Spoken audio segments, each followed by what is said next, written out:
Video kuliah ini kita akan membahas topik tentang transformasi Fourier yang bisa digunakan sebagai representasi sinyal waktu kontinu yang tidak periodik atau non-periodik pada domain frekuensi.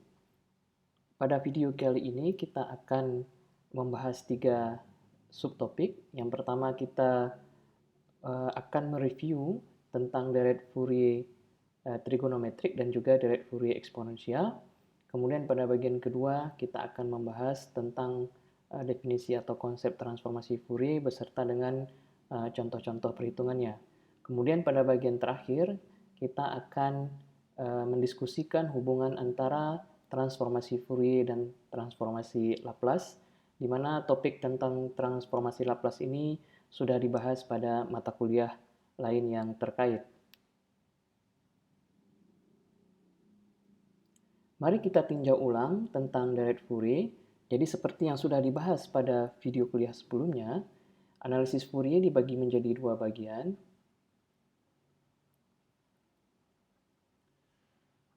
Yaitu deret Fourier yang kita gunakan untuk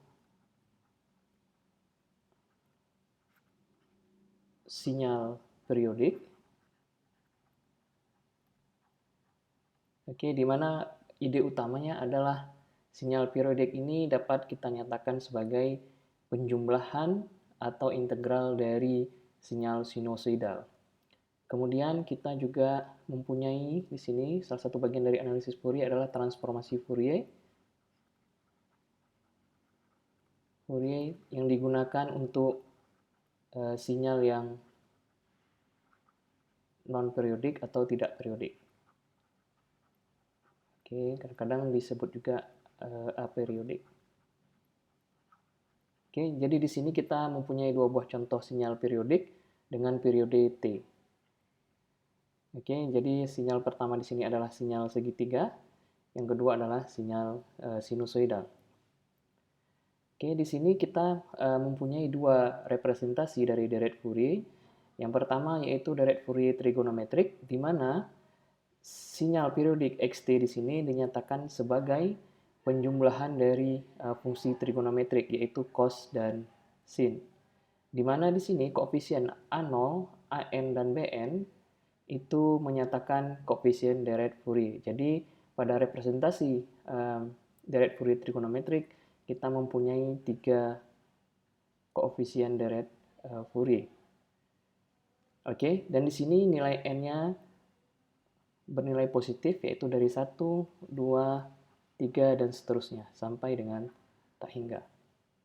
Oke, untuk menghitung A0, AN dan BN ya dapat digunakan persamaan yang tertulis di bawah ini. Kemudian representasi kedua yaitu deret Fourier eksponensial, di mana sinyal periodik xt dinyatakan sebagai penjumlahan sinyal eksponensial kompleks di sini. Oke, E pangkat Jn omega T, dan di sini Dn merupakan koefisien deret Fourier eksponensial. Pada kuliah sebelumnya sudah kita bahas bagaimana hubungan antara eksponensial kompleks dengan fungsi trigonometrik yang terdapat pada deret Fourier trigonometrik. Kemudian koefisien deret Fourier eksponensial Dn ya, bisa dihitung dengan menggunakan persamaan yang ada di sini. Oke. Kemudian seperti yang juga sudah dibahas pada video sebelumnya, dengan representasi dari Fourier eksponensial, kita mempunyai 2 jenis spektrum. Yang pertama disebut dengan spektrum magnitudo. Spektrum magnitudo, di mana pada spektrum magnitudo ini kita mempunyai secara grafis ya, sumbu horizontalnya adalah n, ya. Kemudian sumbu vertikalnya adalah magnitudo dari koefisien deret Fourier. Karena pada deret Fourier eksponensial umumnya Dn itu adalah bernilai kompleks ya. Jadi bagian dari himpunan bilangan kompleks. Oke. Kemudian kita juga mempunyai spektrum fasa. Oke, di mana pada gambar spektrumnya sumbu vertikalnya menyatakan fasa dari Dn.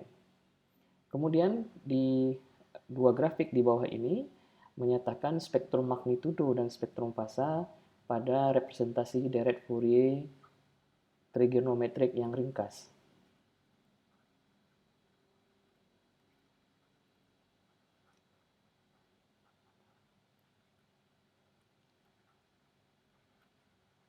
Oke, di mana Cn di sini merupakan magnitudo, merupakan representasi dari spektrum magnitudo, sedangkan theta n merupakan representasi dari spektrum fasa.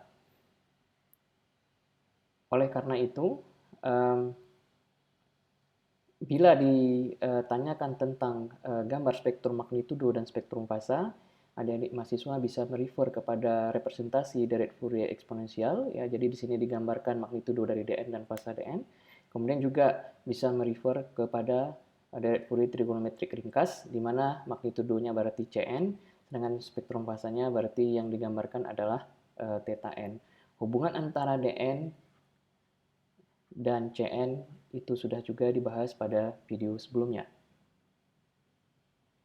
Oke, kemudian kita masuk kepada bagian utama dari video kuliah ini, yaitu tentang transformasi Fourier beserta contoh perhitungannya. Nah, di sini dapat kita lihat bahwa transformasi Fourier ini digunakan sebagai representasi sinyal waktu kontinu yang tidak periodik, ya, pada domain frekuensi. Karena di sini kita mempunyai sinyal xt, ya, merupakan integral dari bilangan kompleks, ya, di mana gain dari bilangan kompleks ini itu merupakan fungsi dari frekuensi. Jadi di sini kita lihat xt itu sama dengan 1/2pi, ya, integral dari x omega. X omega ini disebut juga sebagai transformasi Fourier dari sinyal xt. Oke, sedangkan e pangkat j omega t adalah kernel atau sinyal eksponensial kompleks. Oke, dan kita lihat pengintegralan ini di sini dilakukan terhadap frekuensi omega. Oke, jadi dengan melakukan transformasi Fourier, ya, kita mempunyai sinyal xt. Oke, kemudian dengan melakukan transformasi Fourier kita mendapatkan x omega. Oke, xt adalah representasi sinyal pada domain waktu, sedangkan x omega adalah representasi sinyal pada domain frekuensi. Oke, jadi biasanya representasi sinyal pada domain waktu kita gunakan huruf kecil di sini, sedangkan untuk transformasi Fourier-nya kita gunakan huruf X besar. Oke, jadi kalau misalnya kita punya sinyal YT, ya, pada domain waktu biasanya transformasi Fourier-nya dilambangkan dengan Y omega. Oke, jadi di sini kita gunakan huruf kecil, ya, pada domain waktu, pada domain frekuensi kita gunakan huruf besar. Oke.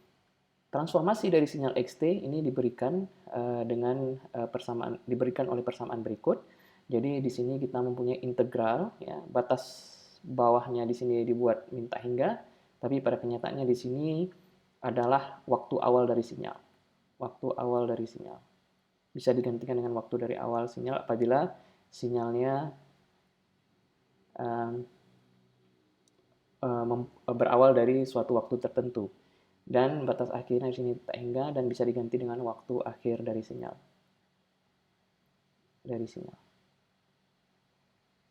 Oke, kemudian kita kalikan xt dengan e pangkat j omega t, kemudian kita lakukan pengintegralan terhadap t.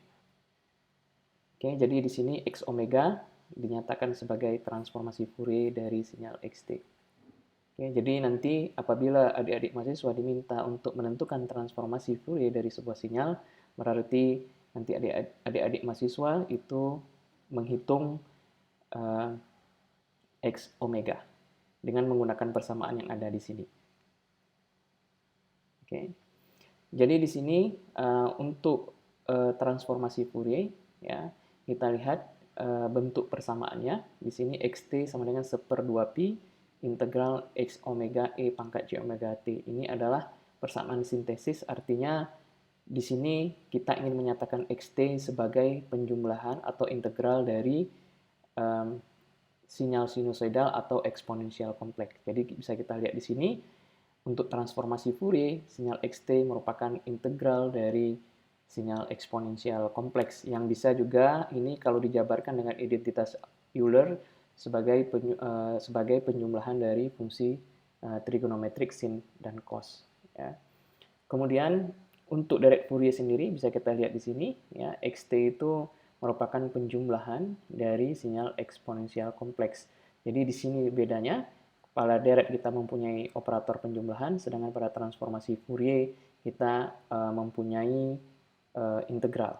Oke, bentuk umumnya sama. Jadi di sini dn ini kira-kira ekuivalen dengan x omega, dan di sini kita sama-sama mempunyai sinyal eksponensial kompleks. Kemudian persamaan analisis, pada intinya kita ingin menentukan koefisien direct Fourier pada representasi direct Fourier, sedangkan pada transformasi Fourier kita ingin menentukan x omega. Ya, jadi bisa kita lihat di sini ekivalensi dn dan x omega pada direct dan transformasi Fourier.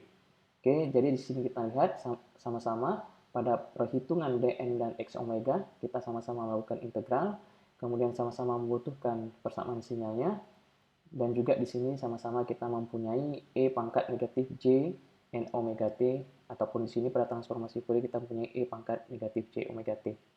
Oke, jadi di sini bisa kita lihat sebuah tabel yang merangkum tentang persamaan sintesis dan analisis untuk direct Fourier dan transformasi Fourier.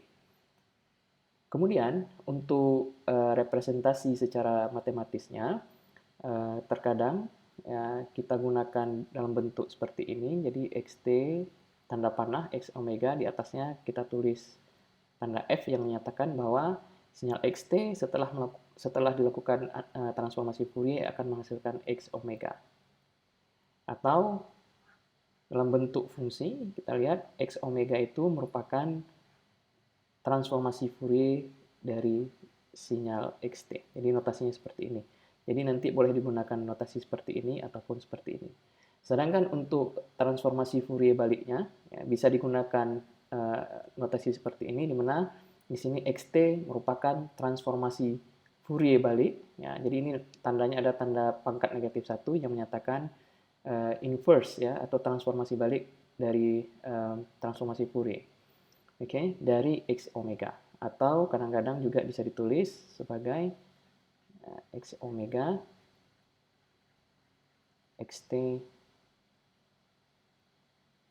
Oke, jadi di sini artinya diketahui x omega dan kita ingin menentukan xt, dan ini bisa menggunakan persamaan sintesis.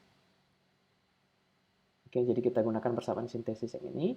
Sedangkan untuk transformasi Fourier-nya kita gunakan persamaan analisis. Oke, jadi untuk ini kita gunakan yang ini. Kemudian untuk yang ini, untuk inverse-nya kita gunakan persamaan sintesis.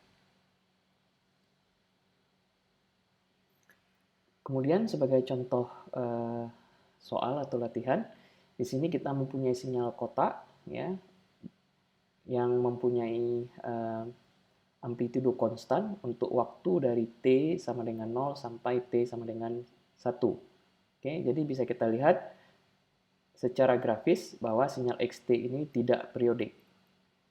Tidak periodik. Dengan demikian bisa kita gunakan transformasi Fourier untuk representasi sinyal tersebut pada domain frekuensi. Oke. Nah, di sini kita diminta untuk menentukan transformasi Fourier dari sinyal xt ini. Oke, jadi kita gunakan persamaan analisisnya. Oke, persamaan analisis untuk transformasi Fourier. Jadi kita gunakan persamaan yang ini. Oke.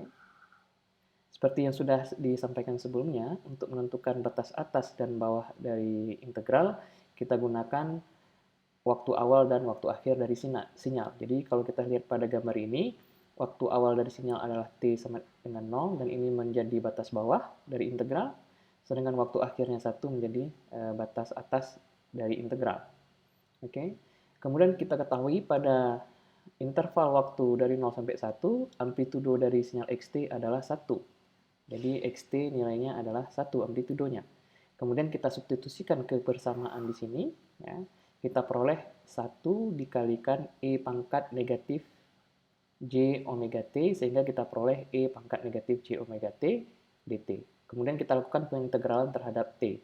Nah, seperti yang kita ketahui, integral dari E pangkat negatif AT dt itu hasilnya adalah negatif 1/A E pangkat negatif AT. Kemudian apabila kita cocokkan dalam bentuk ini, maka kita peroleh A-nya itu adalah J omega. Oke, dengan demikian hasil integralnya adalah negatif 1/A atau J omega dikalikan E pangkat negatif J omega T, dan ini dievaluasi untuk waktu dari T sama dengan 0 sampai dengan 1. Kemudian dengan mensubstitusikan batas atas dan batas bawah, kita peroleh persamaan seperti ini.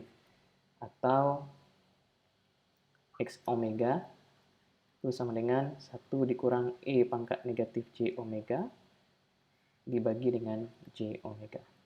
Oke.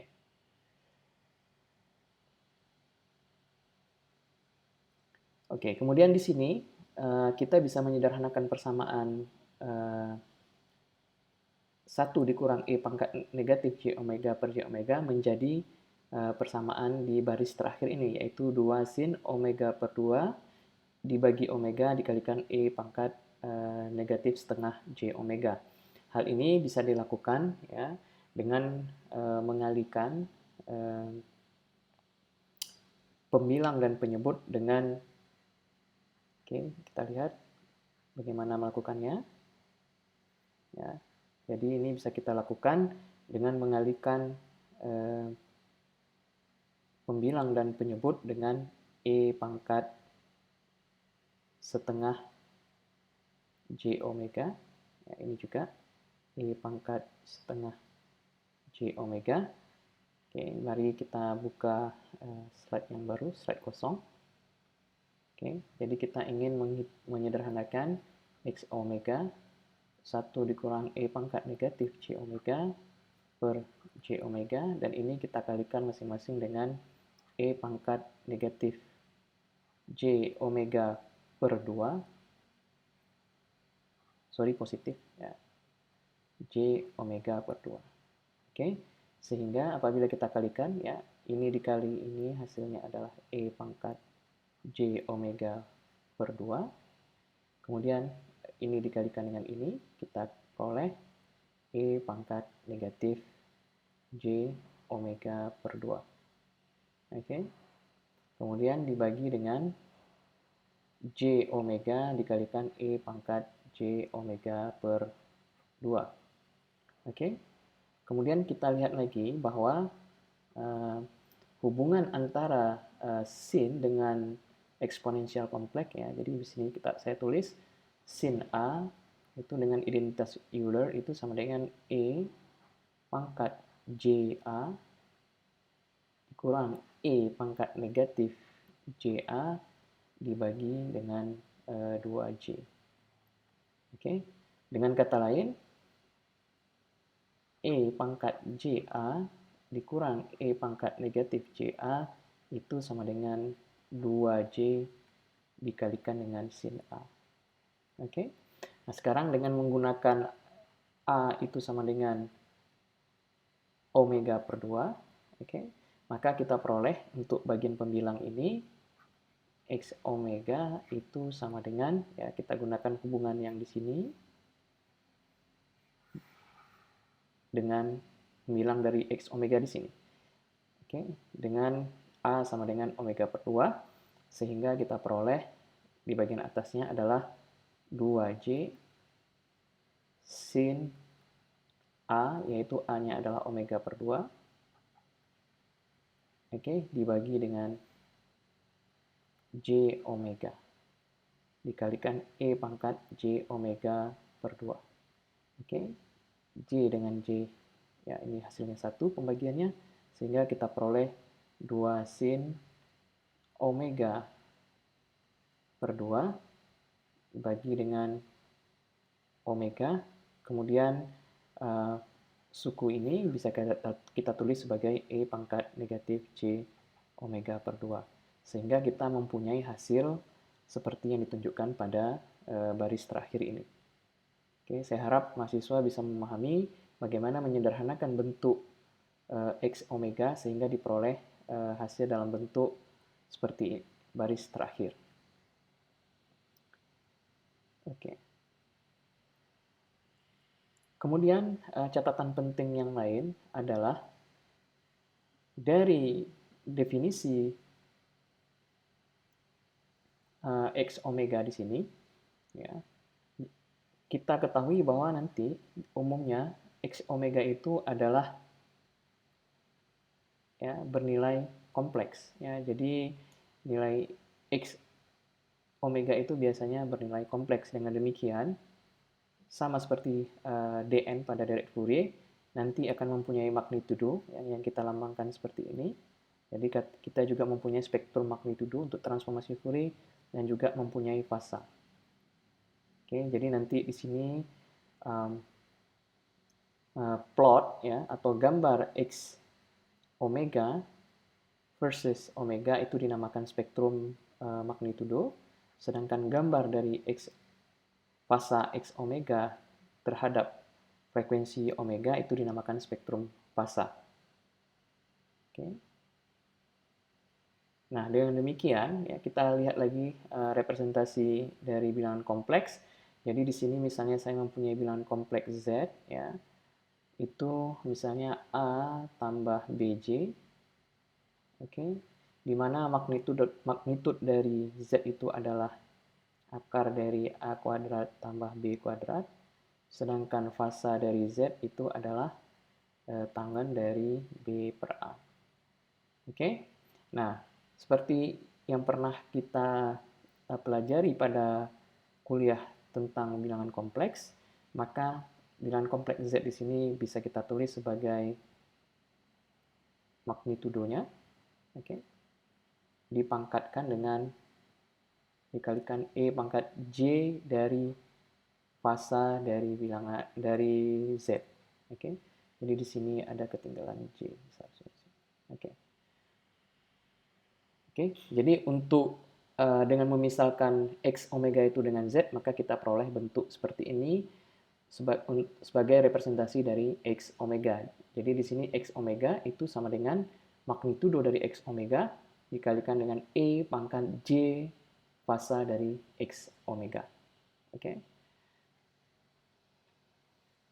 Nah, kemudian kita lihat dari contoh yang sudah ada, ya, dari baris terakhir perhitungan untuk X omega untuk sinyal kotak, ya kita peroleh 2 sin omega per 2 dibagi omega dikalikan E pangkat negatif setengah J omega. Oke. Nah, apabila kita lihat di sini, maka bisa kita bagi menjadi dua bagian. Bagian ini bernilai real ya. Ini bernilai real. Ya, tidak ada bagian kompleks di sini. Sedangkan bagian kedua di sini E pangkat setengah J omega ini bernilai kompleks. Oke.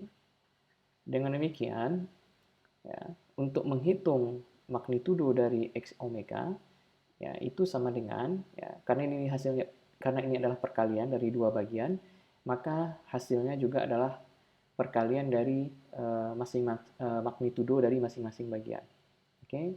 Jadi di sini kita lihat dengan merubah bagian pertama ini dengan sin omega per 2 dibagi omega per 2 ya, karena di sini ini sebagai pembilang. Jadi kalau kita letakkan di bagian penyebut, kita memperoleh di sini suku omega per 2. Oke. Kemudian kita lihat di sini magnitudo di sini berubah menjadi nilai absolut. Jadi pada bagian ini harus nilainya positif, tidak boleh negatif. Oke, harus bernilai non negatif ya, karena 0 bisa juga termasuk di sini. Oke, sedangkan untuk bagian yang kedua di sini kita ingin mencari magnitudo dari E pangkat negatif setengah J omega. Oke. Nah, di sini bisa kita buktikan bahwa hasil dari ini nilainya adalah sama dengan 1. Oke. Kenapa? Oke, mari kita lihat lagi representasi dari bilangan kompleks ya. Kompleks seperti yang ada di sini. Oke. Jadi kalau saya mempunyai bilangan kompleks E pangkat setengah J omega, oke, ini sebenarnya saya mempunyai ya, 1 ya, dikalikan dengan E pangkat J negatif setengah omega. Oke, lihat lagi. Jadi kita merubah bentuk E pangkat setengah J omega itu sama dengan 1. Ya. Kita buat dalam bentuk seperti ini atau bentuk seperti ini sama saja. E pangkat J negatif setengah omega. Dengan demikian, bilangan kompleks E pangkat setengah J omega ini mempunyai magnitudo 1, ya, karena nilai absolut dari 1, 1. Oke, jadi magnitudo dari E pangkat negatif setengah J omega di sini itu nilainya adalah 1. Sedangkan fasanya, ya, fasa dari E pangkat negatif setengah J omega, ya, di sini kita lihat bentuknya adalah E pangkat J fasa dari X omega. Jadi kalau di sini kita mempunyai E pangkat J negatif setengah omega. Dengan demikian fasa dari bilangan kompleks ini adalah ya, nilai ini, yaitu negatif setengah omega. Oke. Nah, jadi di sini kita masukkan 1 nilainya, sehingga kita peroleh magnitudo dari X omega itu adalah magnitudo dari sin omega per 2 dibagi dengan omega per 2. Oke. Nah, kemudian di sini saya tuliskan sebuah istilah baru, yaitu sin. Ya. Jadi di sini saya definisikan sin dari misalnya variabel A itu adalah sin A dibagi dengan A. Oke. Jadi dalam kasus ini kita mempunyai A itu adalah omega per 2. Oke, jadi di sini kita memperoleh, kita singkat ya notasi ini menjadi sin dari omega per 2. Oke. Kemudian kita lihat fasanya. Oke. Di sini kita lihat bahwa fasa dari X omega, ya, karena ini dalam bentuknya perkalian, ya, jadi itu merupakan penjumlahan fasa dari suku pertama ditambah dengan fasa suku kedua. Ya, ingat lagi, kalau saya mempunyai bilangan kompleks yang merupakan perkalian dari dua buah bilangan kompleks, ya, maka fasa dari Z di sini itu sama dengan fasa dari Z1 ditambah fasa Z2. Jadi pada contoh kita di sini, Z1 itu adalah yang ini, Z2-nya adalah yang ini. Oke. Jadi di sini kita melihat bahwa fasa dari X omega itu sama dengan fasa dari sin 0,5 omega ditambah fasa dari E pangkat setengah J omega. Fasa ini sudah kita hitung tadi, itu nilainya adalah negatif setengah omega. Jadi kita mempunyai suku yang ini. Sedangkan fasa dari sin, ya, dari sin 0,5 omega itu bergantung kepada nilai omega. Karena bisa saja nanti nilai omeganya itu negatif, ya, ataupun positif, sehingga mempengaruhi nilai sinnya. Demikian juga untuk penyebutnya di sini, nilai omeganya bisa positif dan bisa negatif. Jadi apabila rasio, ya, nilai sin ini 0,5 omega ini nanti positif, ya, maka kita mempunyai fasanya adalah 0. Oke. Jadi di sini akan saya tulis, ya, mungkin di kertas yang baru. Oke, fasa dari X omega itu adalah fasa dari sin omega per 2 dikurang omega per 2. Oke, seperti yang kita peroleh pada baris ini. Oke, nilai sin omega per 2 itu hanya mempunyai dua buah kemungkinan, ya, yaitu non negatif, ya, lebih besar atau sama dengan 0 ataupun lebih kecil dari 0. Pada saat nilai sin omega per 2 ini lebih besar atau sama dengan 0, maka fasanya adalah sin omega per 2 itu akan bernilai 0, ya, jika sin omega per 2 itu nilainya lebih besar atau sama dengan 0. Kemudian dia juga akan bernilai pi ya pada saat sin omega per 2 itu nilainya adalah negatif. Oke, jadi ada dua kemungkinan nilai dari sin omega per 2. Dengan demikian, ya, fasa dari x omega juga mempunyai dua nilai, yaitu negatif omega per 2 ya apabila sin omega per 2-nya bernilai 0. Dan ini terjadi pada saat sin omega per 2 itu oke, kemudian bernilai pi dikurang omega per 2 pada saat itu bernilai negatif.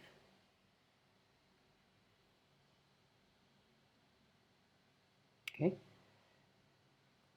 Sekarang mari kita lihat grafiknya, representasi secara grafis. Ini adalah magnitudo dari x omega, yaitu magnitudo dari sin omega per 2. Dan seperti yang sudah saya sampaikan pada slide sebelumnya, bahwa nilai sin omega per 2, kemudian ada tanda absolut, ini selalu bernilai non-negatif. Jadi kita lihat kurvanya di sini, ya, magnitudo dari x omega itu tidak pernah mempunyai nilai negatif.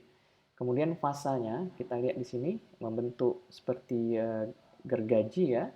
Tetapi di sini kita untuk fasa mempunyai fungsi ganjil ya seperti yang sudah saya jelaskan pada penjelasan atau deskripsi tentang spektrum fasa dari deret Fourier. Oke. Jadi kita lihat di sini ya pada saat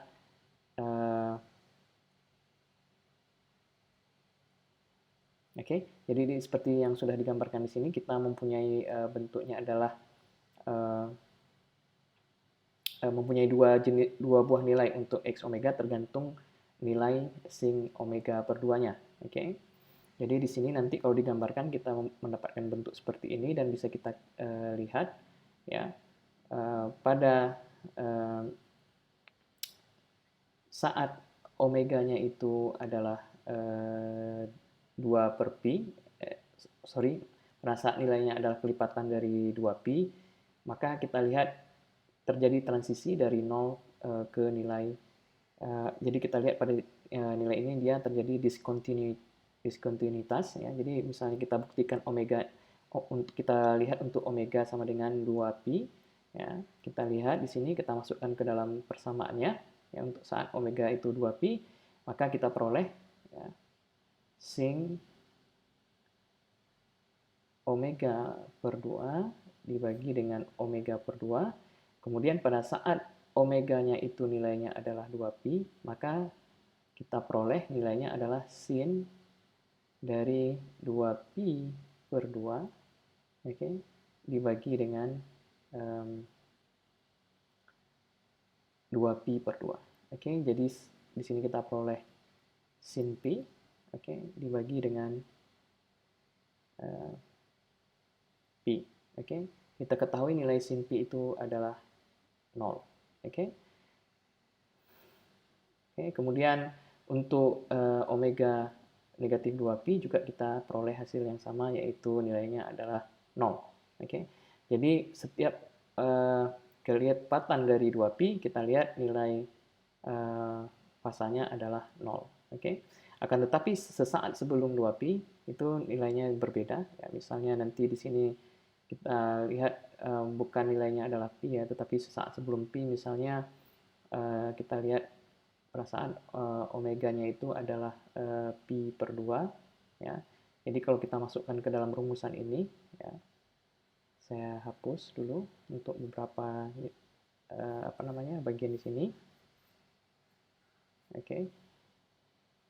Pada saat omeganya itu adalah pi per 2. Maka di sini kita akan mempunyai sin atau pi saja ya. Kita lihat yang lebih mudah.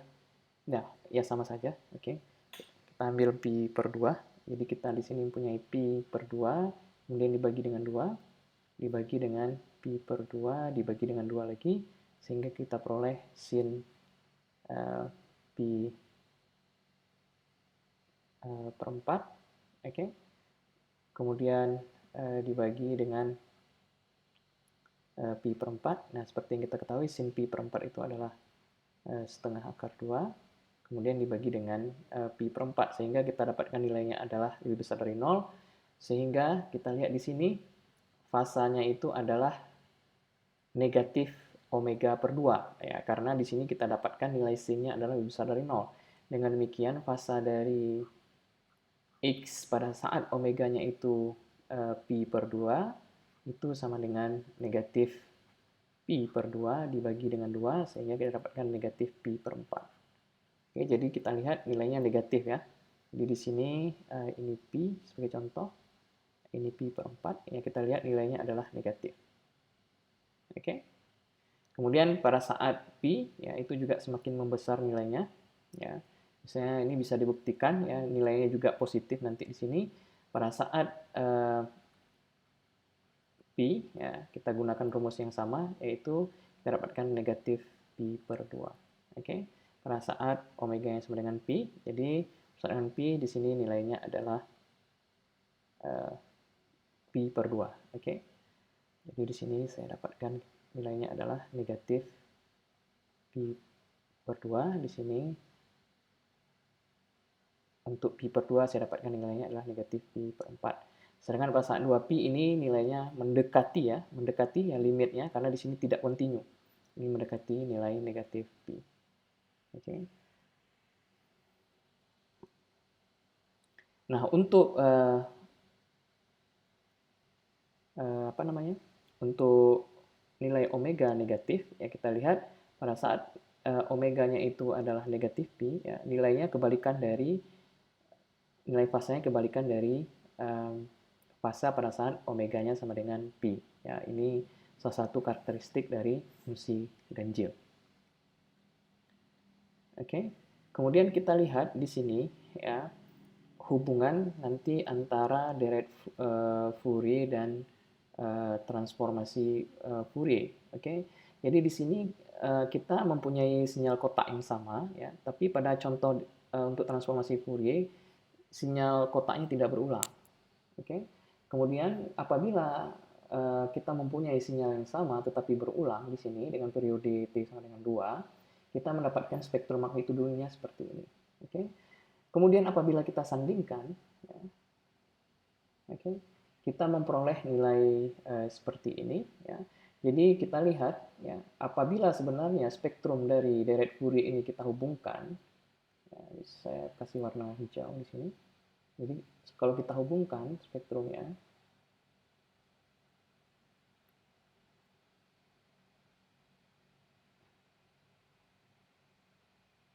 ya, kita akan mendapatkan bentuk yang sama dengan spektrum magnitudo dari transformasi Fourier.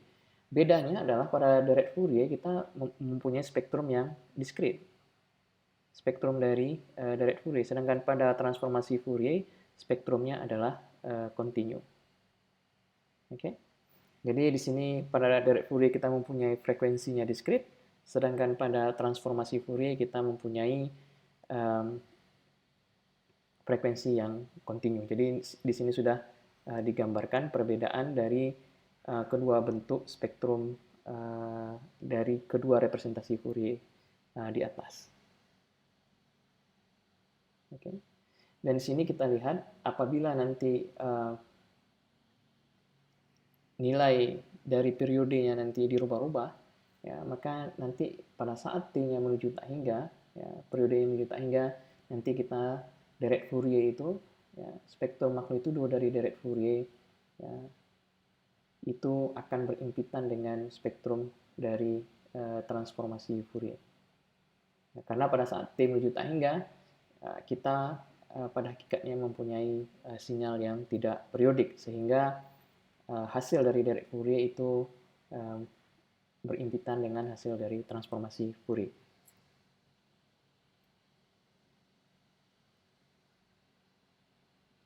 Oke, jadi di sini kita lihat bagaimana pengaruh periode ya, terhadap gambar dari spektrum magnitudo.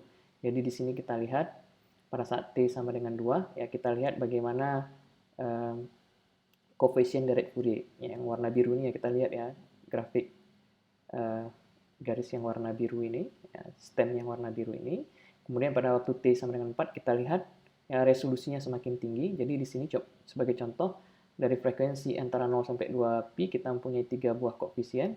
Akan tetapi pada saat T sama dengan 4 kita mempunyai jumlah koefisien double ya, 2 kali lipatnya karena di sini periodenya juga